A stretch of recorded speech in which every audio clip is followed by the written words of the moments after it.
രാജ്യപുരോഗതിയിൽ അഭിമാനം പങ്കുവച്ച് സൗദി മന്ത്രിസഭ.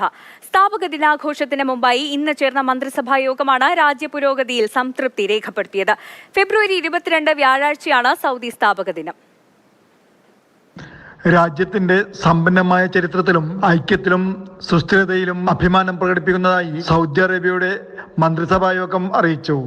വിവിധ മേഖലകളിൽ രാജ്യം വികസനം നേടിയതായി മന്ത്രിസഭാ യോഗം വിലയിരുത്തി. സൗദി സ്ഥാപക ദിനത്തിന്റെ മുന്നോടിയായി ഇന്ന് ചേർന്ന മന്ത്രിസഭ പ്രാദേശികവും അന്തർദേശീയവുമായ വിഷയങ്ങൾ വിലയിരുത്തി. അടുത്ത വ്യാഴാഴ്ച സൗദി അറേബ്യ സ്ഥാപക ദിനം ആചരിക്കും.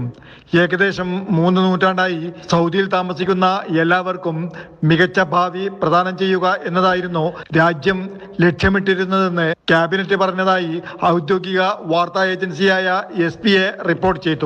വിവിധ രാജ്യങ്ങളുമായുള്ള ബന്ധം ശക്തിപ്പെടുത്തി. ഗസയിലെ മാനുഷിക ദുരന്തം അവസാനിപ്പിച്ച് വെടിനിർത്തൽ നടപ്പിലാക്കുന്നതിന് മുൻഗണന നൽകുന്നുണ്ടെന്ന് ഏതാനും ദിവസങ്ങൾക്ക് മുമ്പ് മ്യൂണിച്ച് സുരക്ഷാ സമ്മേളനത്തിൽ പങ്കെടുത്തപ്പോൾ സൗദി അറേബ്യ നിലപാട് വ്യക്തമാക്കിയിരുന്നു. യുനെസ്കോയുടെ ഗ്ലോബൽ നെറ്റ്വർക്ക് ഓഫ് ലേണിംഗ് സിറ്റിയിൽ 3 പുതിയ സൗദി നഗരങ്ങളെ ഉൾപ്പെടുത്തിയിട്ടുണ്ട്. ലോകത്തെ പ്രധാന സഞ്ചാര കേന്ദ്രങ്ങളിൽ ഏറ്റവും ഉയർന്ന വളർച്ചാ നിരക്ക് രാജ്യം കൈവരിച്ചു. മിഡിൽ ഈസ്റ്റ്, വടക്കേ ആഫ്രിക്ക എന്നീ രാജ്യങ്ങളെക്കാൾ ഈ ഗവേണിംഗ് സേവന സൂചികയിൽ സൗദി ഒന്നാമതെത്തിയതായും മന്ത്രിസഭ വിലയിരുത്തി.